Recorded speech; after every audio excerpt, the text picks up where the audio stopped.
Silakan duduk Bapak Ibu sekalian, saudara-saudara. Shalom bagi kita semuanya.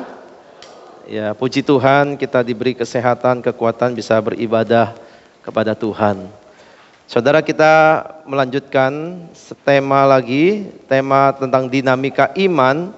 Kali ini kita bicara tentang Yakub, ya, satu tokoh yang kita kenal, sudah sangat familiar bagi kita. Satu ayat yang saya ingin kita baca, satu ayat saja dari Ibrani 11 ayat 21. Apakah Bapak Ibu bawa Alkitab? Silakan buka. Ibrani 11 ayat 21. Kita akan baca sama-sama. Ini satu ayat kita baca sama-sama ya. Oke. Ibrani 11 ayat 21. 1, 2, 3. Yang sering lomba maraton. Ya. Sebenarnya dalam lomba ini penentu kesuksesan itu bukan soal kencang di awal. Betul ya?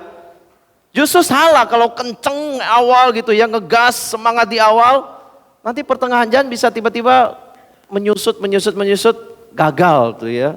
Nggak kuat sampai akhir. Sebetulnya penentunya itu adalah dia itu bisa mencapai garis akhir. Itu dia.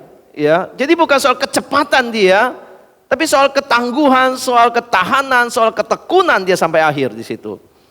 Nah, saudara, banyak orang memulai hidup itu dengan semangat, melakukan sesuatu dengan sangat semangat gitu ya di awal. Tapi di dalam perjalanannya menuju akhirnya tidak semua orang bisa menyelesaikannya dengan baik, mengakhiri dengan baik. Nah, kita lihat Yakub, saudara ya. Yakub itu dikatakan hidupnya itu penuh dengan liku-liku. Dia dikenal sebagai seorang penipu, menipu saudaranya untuk berkat kesulungan. Kemudian dia takut, dia lari, dia bersembunyi, dia pergi ke rumah pamannya, dia punya konflik yang cukup panjang untuk diselesaikan. Kemudian di tempat pamannya juga ada tipu menipu lagi di sana.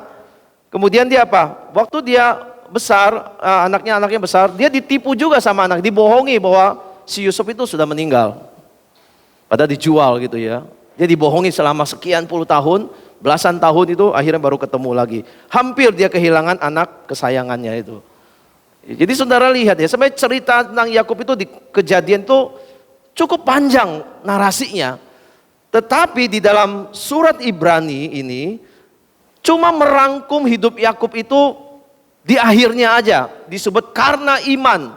Maka Yakub ketika hampir waktunya akan mati, memberkati kedua anak Yusuf, lalu menyembah sambil bersandar pada kepala tongkatnya. Jadi cuma ayat ini yang dikatakan karena iman, ya maksudnya dia menyoroti iman Yakub sampai di akhir hidupnya itu di sini. Ya. Nah, ini menarik saudara ya. Kenapa yang disoroti di sini oleh penulis Ibrani? Kenapa yang kegagalannya, trik-triknya untuk menipu itu nggak disoroti gitu ya? Tapi di sini yang disoroti. Justru di detik-detik ketika hampir mati waktunya, ini disoroti dan seperti menjadi sebuah kesimpulan dari hidupnya Yakub yang panjang dan penuh dengan liku itu, saudara. Sebenarnya apa maksudnya penulis ini ya? Penulis Ibrani ini menuliskan ayat ini. Tindakan Yakub sebenarnya di sini kita bisa lihat. Apa maksudnya dan apa teladannya bagi kita? Dua tindakan yang dikatakan penulis Ibrani. Dia memberkati anaknya Yusuf, menyembah sambil bersandar pada tongkat, kepada kepala tongkatnya, saudara. Nah, ini coba kita renungkan sama-sama. Apa artinya bagi kita, saudara? Saudara, yang pertama dikatakan memberkati anak-anaknya Yusuf kan. Ini tindakan memberkati. Nah, memberkati itu satu praktek budaya yang penting waktu itu. Orang tua memberkati anaknya. Ya, bukan hanya secara budaya ini, tapi ini punya makna spiritual, punya warisan spiritual yang sebenarnya ingin diteruskan kepada generasi berikutnya, kepada anaknya. Makanya orang tua memberkati anaknya di situ. Nah, pertanyaannya yang menarik begini. Mengapa Yakub itu memberkati anak-anak Yusuf? Kan anaknya itu Yusuf. Ini anak-anaknya Yusuf, artinya ini cucunya gitu. Kenapa bukan Yusuf tapi malah jatuh kepada cucunya yang diberkati? Ya, ini nggak lazim jadinya itu. Nah, saudara, kita lihat ya, sebetulnya di dalam Kejadian 48 ayat 5 itu sudah dikasih bocoran kepada kita. Ini kata Yakub nih kepada Yusuf. Maka sekarang kedua anakmu yang lahir bagimu di tanah Mesir, ini Yusuf sudah di tanah Mesir, anaknya lahir. Sebelum aku datang kepadamu ke Mesir, akulah yang empunya mereka. Akulah yang akan empunya Efraim, Manase. Ini dua nama anak Yusuf, Efraim dan Manase. Ya, akulah yang empunya Efraim dan Manase, sama seperti Ruben dan Simeon. Jadi dia memberkati cucunya, ini artinya apa? Kayaknya Yakub itu mengangkat posisi cucu ini ke status menjadi anak, setara, sama dengan Ruben dan Simeon. Ruben sebenarnya anak sulung yang harusnya menerima berkat, tapi dia berdosa, ya. Lalu dia gugur lah. Kemudian harusnya Simeon jatuh ke anak kedua, harusnya mungkin gitu urutannya. Tapi Simeon juga berdosa, sehingga mereka tidak layak mendapatkan berkat untuk generasi berikutnya. Tapi justru Efraim dan Manasye itu diangkat setara dengan anak pertama, lalu dapat berkat kesulungan, double keturunan Yusuf ini dapat, ya. Nah, saudara, ini keputusan Yakub ini bukan keputusan yang yang sembarangan, tidak ada dasarnya. Yakub sebetulnya punya iman, saudara.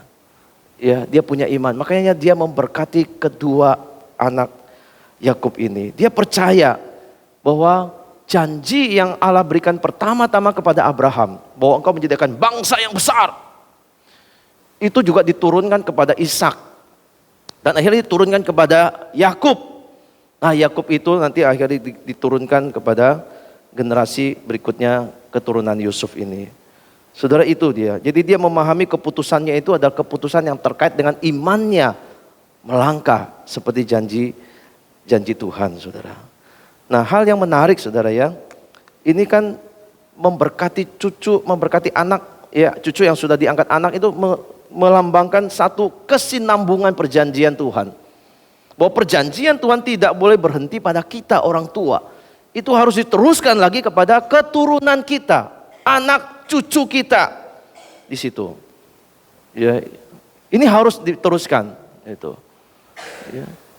Makanya anak-anak muda itu gak boleh tidak menikah sebetulnya.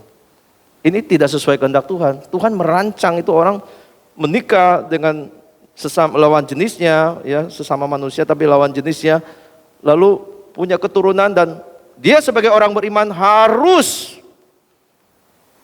punya keturunan. Ya, kalau diberkati Tuhan dengan keturunan harus mewariskan iman dari orang tua, janji dari Tuhan untuk mereka, saudara. Ya, maka kalau ada anak muda nggak mau menikah itu salah sebetulnya, itu ya. Kalau anak muda udah menikah terus nggak mau punya anak, itu juga tidak sesuai dengan firman Tuhan. Harus berani menikah, berani punya keturunan. Disitulah warisan iman, janji Tuhan diteruskan dari generasi ke generasi, saudara. Nah, yang menarik di sini, waktu Yakub memberkati anak-anak Yusuf ini, dia dikatakan begini nih di ayat 48, ayat yang kelima. Satu lagi. Ini 14, ya. Israel, ya, Israel itu Yakub, ya, situ. Tetapi Israel mengulurkan tangannya dan meletakkannya di atas kepala Efraim, walaupun ia yang bungsu. Dan dengan tangan kirinya di atas kepala Manasye, jadi tangannya bersilang, walaupun Manasye yang sulung.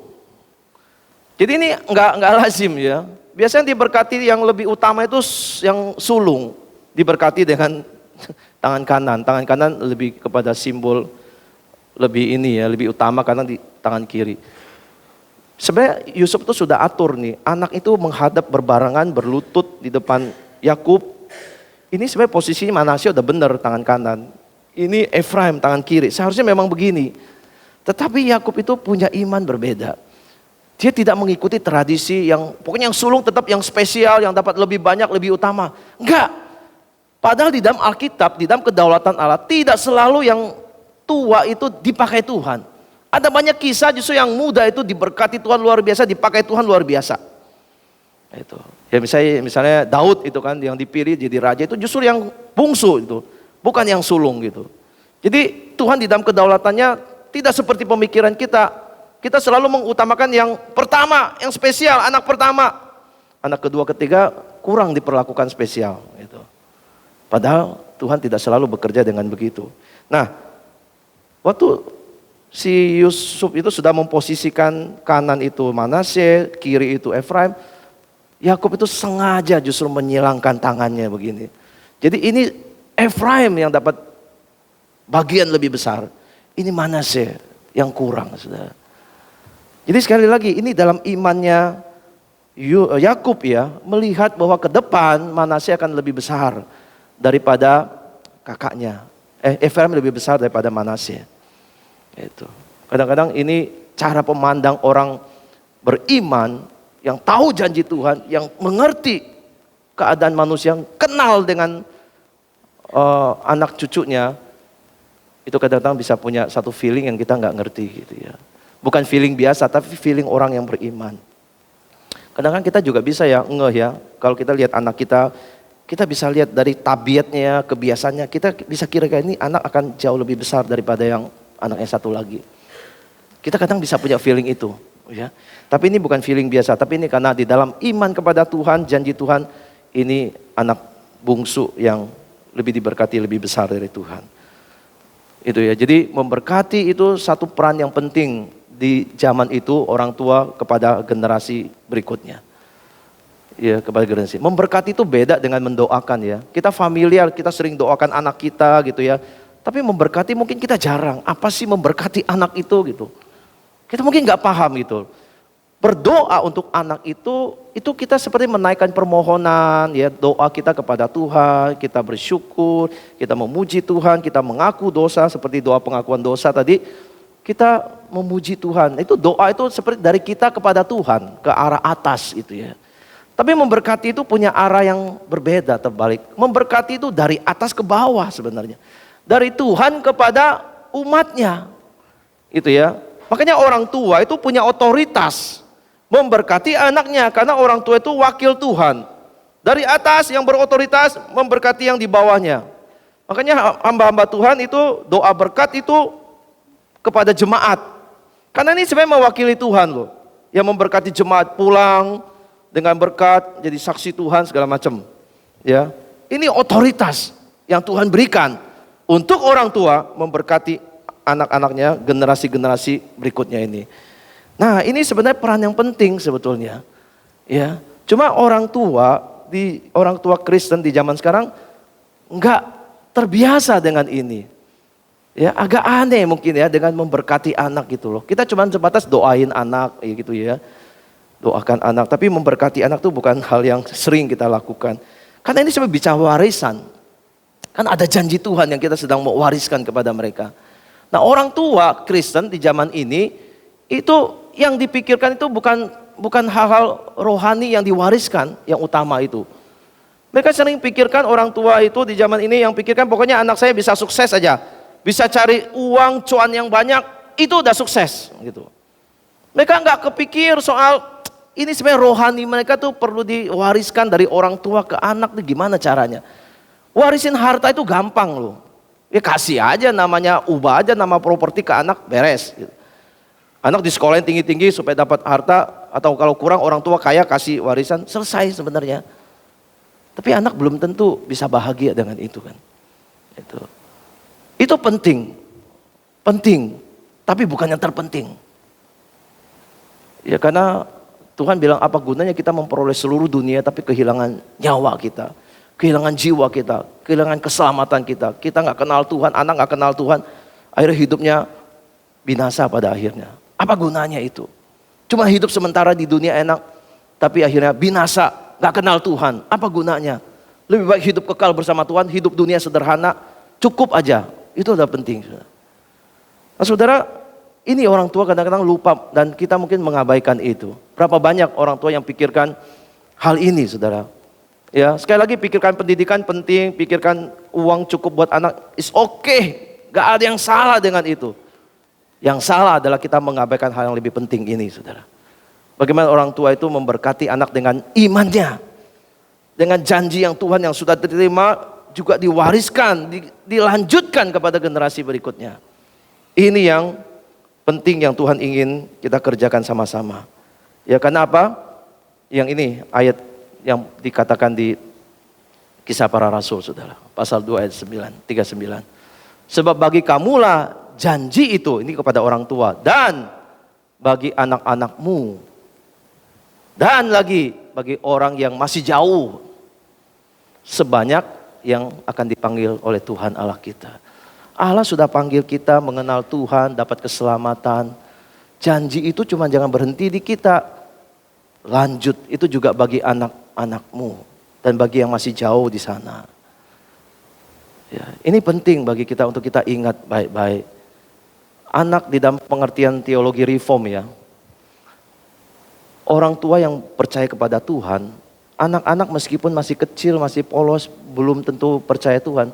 Mereka itu sudah masuk di dalam yang disebut anak-anak perjanjian. Saudara ingat ini baik-baik. Anak dari saudara orang-orang percaya. Anak-anak saudara itu disebut anak-anak perjanjian. Kalau ini anak perjanjian, saudara harus wariskan perjanjian Tuhan ke tangan mereka. Ke tangan mereka. Ya, maka ini peran orang tua bukan hanya bicara memberikan nafkah, memberikan makanan, pendidikan, tapi mewariskan iman kepada generasi selanjutnya. Itu yang Tuhan inginkan. Ya, saya harap saudara kita ini ngerti ya. Sebagai orang tua Kristen di zaman ini, memang kita kadang digiring untuk melihat uang itu yang utama. Betul, itu penting sekali lagi. Tapi anak itu adalah pusaka Tuhan. Milik pusaka Tuhan yang Tuhan titipkan bagi saudara. Bagaimana saudara bertanggung jawab kepada Tuhan. Ya, saudara memberi makan, iya. Tapi jiwa mereka, rohani mereka, bagaimana mereka bisa mendapatkan iman juga yang sama. Ya, iman yang sama kepada generasi berikutnya. Ya. Kalau kita ngomong hari ini, anak-anak itu sangat prihatin ya. Kalau masih punya anak-anak atau cucu-cucu yang masih kecil, itu sangat prihatin karena dunia mereka tantangannya berat sekali. Anak Gen Z, anak generasi Alpha yang masih sekolah minggu, Gen Z itu sudah di youth kira-kira ya. Itu dunia mereka itu setiap hari mereka hanya lihat handphone, betul gak? Ya, tadi ada anak itu HCC, saya tanya, wah udah libur ya, enak dong, acaranya apa kalau liburan? Main game setiap hari. Ah, main game dari pagi sampai malam? Iya katanya. Nah, saudara itu yang mereka lakukan gitu ya. Mereka dikasih handphone sudah ada, zaman saya nggak ada, kita masih kecil nggak punya handphone. Ini anak SD sudah punya, bahkan TK juga sudah punya, sudah terlibat dengan dunia media sosial. Apa yang mereka lihat di situ? Ya, apa yang mereka belajar di situ? Mereka lihat game, mereka lihat TikTok, mereka lihat ini. Ya banyak nilai-nilai akhirnya masuk ke mereka. Itu. Bahkan ada anak SD sudah masuk ke pornografi, saudara. Hati-hati ya. Kalau anak saudara sudah SD dan dia banyak browsing, searching, explore di dunia media, saudara harus tetap bisa pantau. Ya, jangan-jangan dari game mereka kenal pornografi. Dari apa yang mereka lihat ada link-link yang muncul random begitu, mereka klik akhirnya mereka kejebak di sana. Seminar yang minggu lalu ya, Marriage Enrichment. Itu tentang seksual kan, pendidikan seks kan. Pembicara mengatakan kalau dosa seksual ini susah direhabilitasi. Karena itu seperti sudah terinstall di dalam kepala, pikiran anak-anak, hati anak-anak. Mereka bisa berfantasi kemana-mana itu. Ya, imajinasi mereka bisa sangat liar berkembang. Dan itu sepertinya susah di uninstall gitu ya. Kayak kalau komputer gampang di uninstall beres. Ini dicabut dari sini nggak gampang saudara. Karena sudah masuk ke dalam. Dan itu pasti kalau sudah kecanduan games, kecanduan gadget, kecanduan pornografi. Kita bisa bayangkan bagaimana generasi berikutnya. Ya, memang usaha orang tua hari ini tantangannya lebih berat. Effortnya lebih berat gitu. Effortnya lebih berat. Tapi untuk itu dari awal, dari sejak dini Tuhan minta kita orang tua bisa mewariskan iman. Ya, mereka dengar banyak yang negatif dari luar. Positifnya harus dari mana? Dari rumah. Gak ada lagi. Itu lingkungan pertama mereka di rumah. Orang tua, orang yang mereka kenal pertama kali orang tua. Banyak berinteraksi orang tua. Maka orang tua harus punya waktu. Selain mendoakan mereka, beritahu janji Tuhan. Pandang mereka sebagai anak-anak perjanjian. Yang ada janji Tuhan untuk mereka. Kalau orang tua beriman, janji Tuhan, mereka juga orang yang akan diselamatkan Tuhan. Saudara harus bawa mereka kepada Tuhan. Bawa mereka mengenal kitab suci. Mereka bisa baca, kenal firman Tuhan, dapat Injil. Itu sudah tenang hidup saudara. Orang kalau sudah percaya Tuhan, ada Roh Kudus di dalam hatinya, dia tidak akan binasa selama-lamanya. Ya, meskipun mungkin dia bisa jatuh bangun di dunia ini, pada akhirnya dia akan menerima janji Tuhan. Keselamatan dari Tuhan. Saudara. Uang tidak bisa membeli itu kan. Tapi warisan janji Tuhan disampaikan kepada mereka. Maka saudara perlu kasih contoh hidup yang baik. Jadi orang yang jujur. Jadi orang yang takut akan Tuhan. Jadi orang yang rajin melayani. Rajin cari Tuhan. Dia lihat semuanya. Dia lihat. Yang saudara lakukan tuh anak tahu. Saudara cinta Tuhan apa enggak, anak juga bisa lihat. Kelakuan hidup saudara di kerjaan, di rumah tangga, mereka juga tahu. Maka hadirkanlah di rumah contoh orang beriman. Supaya mereka lihat. Dan mereka terpengaruh yang baik dari situ. Ya, ini penting bagi kita. Supaya apa yang kita lakukan itu menjadi berkat bagi mereka. Memberkati mereka. Sampai mereka menerima janji Tuhan. Ini yang pertama, soal memberkati. Yang kedua, yang dilakukan Yakub itu adalah menyembah dikatakan. Menyembah sambil bersandar pada kepala tongkatnya. Saya berpikir loh, ini ditulis begitu tuh apa gitu maksudnya ya. Kok perlu sampai ditulis menyembah sambil bersandar pada kepala tongkatnya. Ya Yakub pasti menyembah Tuhan. Ya. Dia berapa kali bikin mesbah kok ya. Dia menyembah Tuhan. Tapi kenapa di akhir hidupnya itu dikatakan lagi, ditekankan lagi, disimpulkan lagi. Dia menyembah Tuhan sambil bersandar kepada kepala tongkatnya. Nah, penyembahan Yakub ini apa artinya? Harus dituliskan lagi, saudara. Tanda penyembahan Yakub itu punya tanda, artinya dia mengakui seluruh hidupnya dari muda sampai tua ini, sampai hampir mati ini adalah kesetiaan Tuhan di sepanjang hidupnya. Jadi dia menyembah Tuhan, tanda dia bersyukur kepada Tuhan, tanda dia menghormati Tuhan. Tanda dia mengakui Tuhan di dalam hidupnya. Itu. Perjalanan hidupnya sekali nggak gampang, saudara. Ya, banyak trik-trik, banyak kejahatannya, banyak tipu muslihat yang dia lakukan. Ya, itu tentu bukan kehendak Tuhan, tapi dia tetap bisa rasakan Tuhan memimpin dia sampai dia menjadi orang yang sungguh-sungguh mengenal Tuhan, percaya pada Tuhan. Itu karena imannya.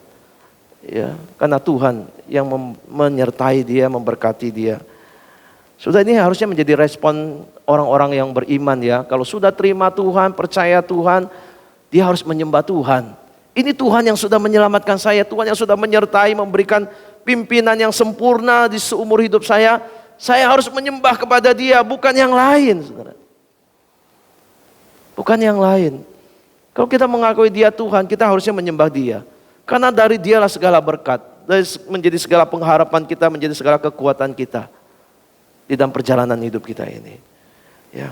Nah, dikatakan dia, cara penyembahan Yakub itu dikaitkan dengan bersandar pada tongkatnya. Ini juga kenapa disebut harus begitu ya. Tongkat gitu ya. Tongkat di dalam Alkitab itu punya arti, punya simbol, punya makna gitu. Nah, pertanyaannya kapan Yakub mulai menggunakan tongkat? Saya kemarin coba cari, saudara. Kenapa disebut tongkat dan sejak kapan dia pakai tongkat? Ada yang mau tebak gak? Kapan Yakub mulai pakai tongkat? Usia tua kan sudah rentah, butuh tongkat. Atau dari muda? Ngapain muda pakai tongkat? Tua wajar. Apakah waktu tua dia baru pakai tongkat? Sudah ada satu ayat yang ini ya. Tunggu sebentar. Boleh ini ke ayat Kejadian pasal 32 ayat 9. 32 ayat 9 ya. Tunggu, next lagi. Next lagi. Lah, coba saya bacakan ya. 32, Kejadian 32 ayat 9. Berkatalah Yakub, ya Allah nenekku Abraham dan Allah ayahku Ishak, ya Tuhan yang telah berfirman kepadaku, pulanglah ke negerimu serta kepada sanak saudaramu, aku akan berbuat baik kepadamu. Ini sahutnya Yakub di ayat 10. Sekali-kali aku tidak layak menerima segala kasih dan kesetiaan yang kau tunjukkan kepada hambamu ini. Sebab aku membawa hanya tongkatku ini waktu aku menyeberangi sungai Yordan ini. Tapi sekarang telah menjadi 2 pasukan. Jadi dari ayat ini, kapan Yakub mulai pakai tongkat? Waktu dia kabur dari rumah, setelah mengambil hak kesulungan dengan triknya dia menyeberangi sungai Yordan. Sekarang dia mau balik lagi, disuruh Tuhan balik lagi ketemu Esau. Nah di situ dia baru sebut tongkat, hanya ada tongkat waktu aku menyeberangi sungai Yordan ini. Jadi tongkat itu sudah dia pakai, dia bawa waktu dia masih muda sebenarnya. Waktu dia lari. Jadi tongkat itu sudah menemani dia berkelana. Menjadi musafir di tempat lain, di negeri lain saudara. Ya, sampai waktu dia di rumah Laban jadi ngurus kambing dombanya Laban, lalu dia dapat juga harta kambing domba, itu tongkat masih ada sama dia. Tongkat yang sama.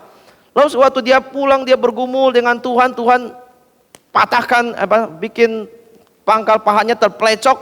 Nah, dia lebih sadar lagi tongkat ini sangat dibutuhkan gitu. Mungkin waktu muda dia bawa ya supaya aman, misalnya kalau ada musuh di padang gurun misalnya. Waktu di kambing domba mungkin dia bisa pakai buat ngurusin kambing domba. Waktu dia di penil, dia bergumul dengan Tuhan, dia pincang, nah dia sangat butuh itu tongkat. Jadi tongkat itu ada sama dia terus, itu ya. Sampai akhirnya dia ketemu Esau di situ, disuruh pulang di situ. Jadi tongkat ini sudah menemani dia dalam segala pergumulan, kesulitan yang dia hadapi, dan dia bersandar. Itu dia tahu bahwa tongkat ini yang bukan dia ya, tongkat ini yang sudah menemani dia. Ya, dan apa artinya tongkat itu? Disitulah dia merasakan dia harus bergantung bukan pada dirinya, tapi pada Tuhan. Ya, Tuhan.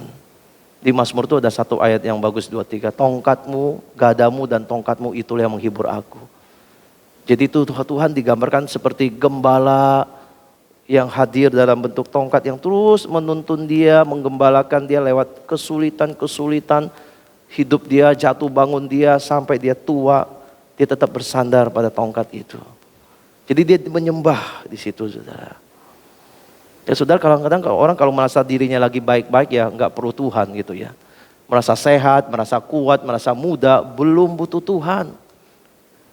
Ya, makanya kadang-kadang anak-anak yang sudah menikah masih muda, karir tuh lebih fokus gitu ya. Tuhan tuh belakangan kelihatannya ya. Tapi harusnya mulai menyadari ya, bahwa tanpa Tuhan pun di dalam karir kita nggak bisa berbuat banyak gitu. Seumur hidup kita butuh bergantung pada Tuhan. Jadi kadang orang merasa dalam kesulitan itu baru ngerasa butuh Tuhan. Butuh mengandalkan Tuhan, butuh bersandar Tuhan. Dan kadang-kadang memang Tuhan izinkan ada kesulitan, ada musibah, malapetaka terburuk yang kita alami. Supaya menyadarkan kita ini sebenarnya nggak bisa andalkan diri kita, kekuatan kita, uang kita, kuasa kita. Ya, bahkan dengan ekonomi saat ini yang sulit ya kata orang, krisis, dolar yang naik tinggi, BBM yang naik, kita juga nggak berdaya. Bagaimana membereskannya? Pemerintah juga masih berusaha. Ya, kalau bukan karena Tuhan beranugerah, kita juga susah bertahan itu sampai hari ini. Ya, maka Yakub ketika sudah melalui semua pergumulannya, dia tahu dia harus menyembah kepada siapa? Pada Tuhan. Karena Tuhan setia menemani. Janji Tuhan tidak berubah. Dia itu memang agak trik-trikan sama Tuhan, main trik-trikan. Tapi Tuhan setia. Tetap Tuhan kasih janji Tuhan. Dan dia akhirnya menyadari semua karena Tuhan, dia bisa ada sampai hari itu, saudara. Ya, bukan karena ke dia. Sebenarnya Yakub itu pergi dengan tangan kosong. Ya, setelah dapat berkat kesulungan, dia pulang itu dengan anak yang banyak. Terus ternaknya banyak. Itu kekayaannya. Tapi dia tidak pernah banggakan itu, dan penulis Ibrani tidak soroti dia di akhir hidupnya soal kekayaannya, enggak. Yakub menutup hidupnya bukan bangga soal dia kaya dan sebagainya. Tapi dia menutup hidupnya dengan dia menyembah Tuhan. Karena Tuhan itu sudah setia di dalam kehidupannya. Memberkati dia. Dia punya anak, punya ternak, dia tahu dia tidak layak menerima kasih karunia ini. Ini semua karena kemurahan Tuhan bagi dia. Ya. Saudara, seperti seorang pelaut gitu ya. Pelaut itu kalau sudah bertahun-tahun melaut itu, dia sudah melalui baik gelombang kecil, badai sedang, badai besar, itu dia sudah lalui.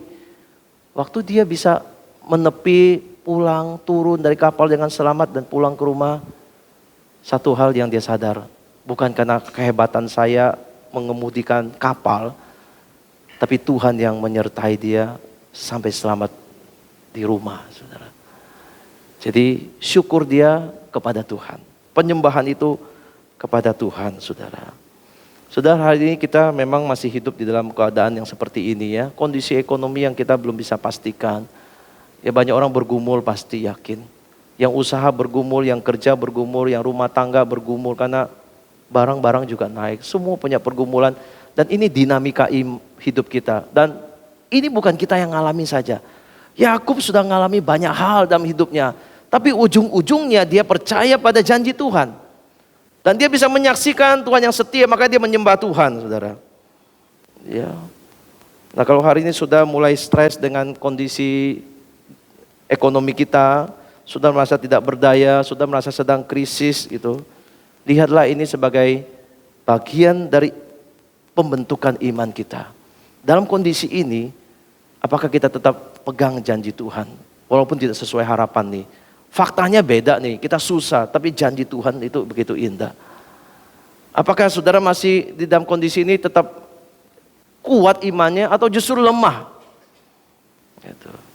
Nah, biar kita belajar dari Yakub ya, meskipun lika-liku hidupnya begitu banyak, dia satu hal dia yakin, Tuhan yang berjanji, Tuhan itu pasti menepati. Itu yang dia pegang. Kalau Tuhan sudah berjanji menyertai saudara, baik kelaparan, penderitaan, sakit, penyakit, tidak ada yang memisahkan kita dari Tuhan. Pegang janji Tuhan itu. Ya, tetap bergantung pada Tuhan, bersandar Tuhan. Saudara akan lihat bagaimana Tuhan membawa saudara melewati itu, dan saudara akhirnya bisa bersyukur, bisa menyembah Tuhan, bisa mengakui Tuhan, dan memberi seluruh penyembahan pujian hanya kepada Tuhan, saudara. Kalau hari ini kita bisa bertahan, ya, itu pun sekali lagi karena kemurahan Tuhan, pertolongan Tuhan bagi kita, bukan semata-mata karena kita bisa melewatinya. Ingat selalu, Tuhan yang bisa kita andalkan, Tuhan yang setia, ya, yang kita harus terus sembah, bersyukur kepadanya. Ya, dalam hidup yang tidak mudah, belajar bersyukur, belajar lihat janji Tuhan. Iman kita justru disitulah akan dikuatkan oleh Tuhan. Saya sangat tertarik tadi lihat ref lagunya ini, lagu Firman Tuhan ya. Boleh ditampilin nggak? Lagu Firman Tuhan tuh di refnya itu, masih ingat nggak saudara? Saya kayaknya baru nyanyi lagu ini, tapi lagu ini saya pikir sampai detik ini ku melihat penyertaan Tuhan sempurna. So bisa nyanyi nggak lagu ini tadi? Ya, coba nyanyi ya sama-sama ya. Dibantu sama ini ya, singer atau pianis boleh nih. Ya, kita mau melihat, kita mau mengakui sama-sama pujian kita kepada Tuhan. Sampai detik ini ku melihat penyertaan-Mu sempurna. Ya, jangan menganggap ini kebetulan. Tapi ini pertolongan Tuhan bagi kita. Refnya saja.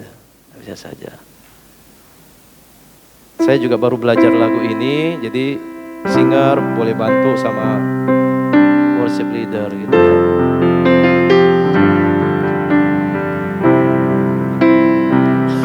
Sampai detik ini ku melihat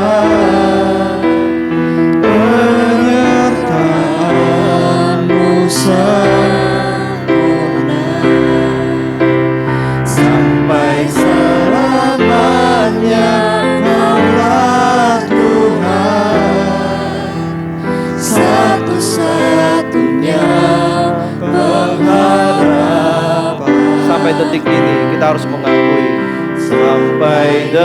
detik ini ku melihat penyertaan-Mu sempurna sampai selamanya. Kaulah Tuhan, satu-satunya pengharapanku. Biar kita ingat sampai hari ini, detik ini, kasih setia Tuhan tetap bagi kita semua. Mari kita berdoa.